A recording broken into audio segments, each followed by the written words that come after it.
नमस्कार आदाब दोस्तों। तो चलिए आज हम फिर लाए हैं देश दुनिया की तमाम छोटी बड़ी ब्रेकिंग न्यूज। तो खबरों को स्टार्ट करने से पहले आपसे छोटी सी रिक्वेस्ट है दोस्तों, अगर चैनल पर नए हैं तो चैनल को सब्सक्राइब करें, नोटिफिकेशन को ऑन करिए और वीडियो को लाइक करें, अपने दोस्तों के साथ ज्यादा से ज्यादा शेयर करें। तो आज की सबसे पहली और बड़ी खबर में आपको बताएंगे, जोशीमठ संकट को लेकर उत्तराखंड सरकार की कैबिनेट बैठक शुक्रवार को देहरादून में हुई है।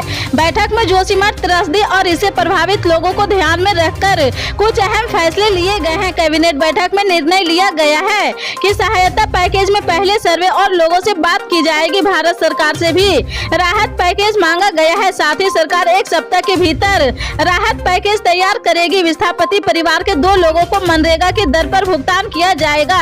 इसके साथ ही 6 महीने के लिए बिजली पानी के बिल माफ करने और बैंक लोन के लिए 1 साल की अवधि बढ़ाने का फैसला लिया गया है। प्रधानमंत्री नरेंद्र मोदी वीडियो कॉन्फ्रेंसिंग के जरिए वाराणसी में दुनिया के सबसे लंबे रिवर क्रूज एसवी गंगा विलास को हरी झंडी दिखाकर रवाना किया है। इसके साथ ही वाराणसी में बने टेंट सिटी का उद्घाटन किया है। इस दौरान पीएम मोदी ने कई राज्यों को 100 करोड़ रुपए से अधिक की गई परियोजनाओं को आधारशिला रखी है। प्रधानमंत्री नरेंद्र मोदी ने हल्दिया मल्टी मॉडल टर्मिनल और उत्तर प्रदेश तथा बिहार की सामुदायिक जेटी का उद्घाटन किया है। साथ ही गुवाहाटी में पांडु टर्मिनल, एक जहाज मरम्मत सुविधा और एक एलिवेटेड रोड का भी लोकार्पण किया है। हिमाचल प्रदेश सरकार ने लोहड़ी के पर्व पर प्रदेश के कर्मचारियों को पुरानी पेंशन योजना की सौगात दी है। मुख्यमंत्री सुखविंदर सिंह सुक्खू के नेतृत्व वाले मंत्रिमंडल की बहुप्रतीक्षित पहली बैठक शुक्रवार को राज्य सचिवालय में हुई है। इसमें कांग्रेस सरकार की पहली गारंटी यानी पुरानी पेंशन स्कीम को मंजूरी दी गई। मुख्यमंत्री सुखविंदर सिंह सुक्खू ने कहा कि विधानसभा चुनाव प्रचार के दौरान आर्की में मैंने पहली बार कहा था कि ओपीएस बहाल करेंगे। पिछले दिनों अधिकारी पैसा नहीं होने की बात कहकर इसमें अड़चन डालते रहे, लेकिन मैंने अपना फार्मूला दिया है। पिछली सरकार ने तो कर्मचारियों के 5000 करोड़ रुपए के एरियर के भी नहीं दिए हैं।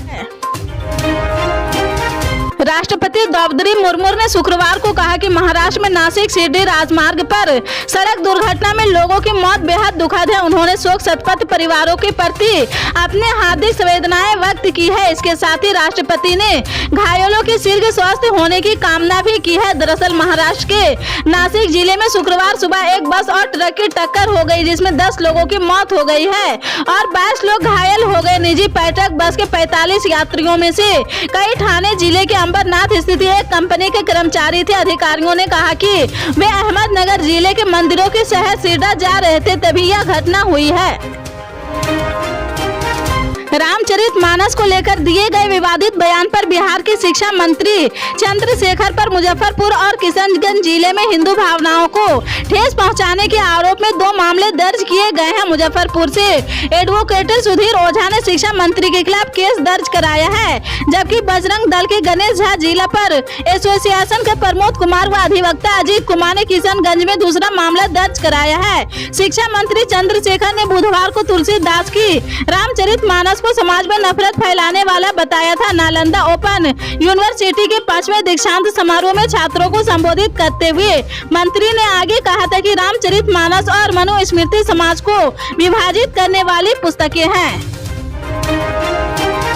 राजस्थान में इस साल होने वाले विधानसभा चुनाव को लेकर तैयारियां शुरू हो चुकी है। कला के शासक कांग्रेस भी इस कोशिश में जुट गई है कि राज्य की सत्ता हाथ से न चली जाए। इसे लेकर अब मुख्यमंत्री अशोक गहलोत ने बड़ा दांव चल दिया है। चुनाव से कुछ ही महीने पहले गहलोत ने सोशल सिक्योरिटी का मुद्दा उठाया है और कहा कि इसे लेकर संसद में कानून बनाया जाना चाहिए। गहलोत के इस बयान को आने वाले विधानसभा और लोकसभा चुनाव से जोड़कर देखा जा रहा। लोकसभा स्पीकर ओम बिरला की मौजूदगी में सीएम गहलोत ने बयान दिया है। एक कार्यक्रम में अशोक गहलोत ने सोशल सिक्योरिटी का जिक्र करते हुए कहा, हमने चिरंजीवी योजना लागू की है। राजस्थान में हेल्थ के लिए पूरे देश के अंदर ऐसी योजना नहीं है। एक प्रकार से यूनिवर्सल हेल्थ 10 लाख रुपए का हमने बीमा कर रखा है।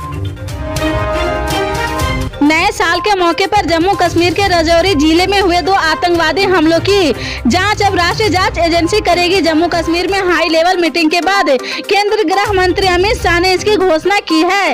उन्होंने कहा कि भारत सरकार ने 2 दिनों के दौरान हुई दोनों घटनाओं की जांच एनआईए को सौंपी है। एनआईए और जम्मू कश्मीर पुलिस मिलकर इसकी जाँच करेगी। इससे पहले जहाँ घटना हुई है उस गाँव के सरपंच धीरज शर्मा के नेतृत्व में ग्रामीणों ने मामले की जाँच एएनआई को सौंपने की मांग की थी। बता दें कि 1 जनवरी को हुए आतंकवादी हमले में 6 लोगों की मौत हो गई थी और 14 अन्य घायल हो गए थे।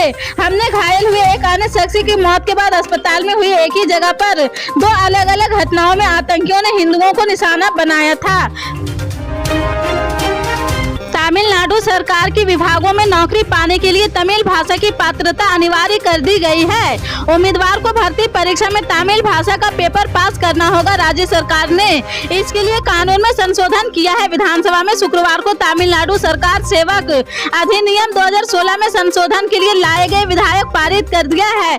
इस विधेयक के प्रावधान के मुताबिक अधिनियम की धारा 21 के अनुसार कोई भी व्यक्ति सीधी भर्ती द्वारा किसी भी सेवा में नियुक्ति के लिए तब तक पात्र नहीं होगा जब तक कि उसके पास राज्य की आधिकारिक भाषा यानी तमिल का पर्याप्त ज्ञान ना हो सकेगा।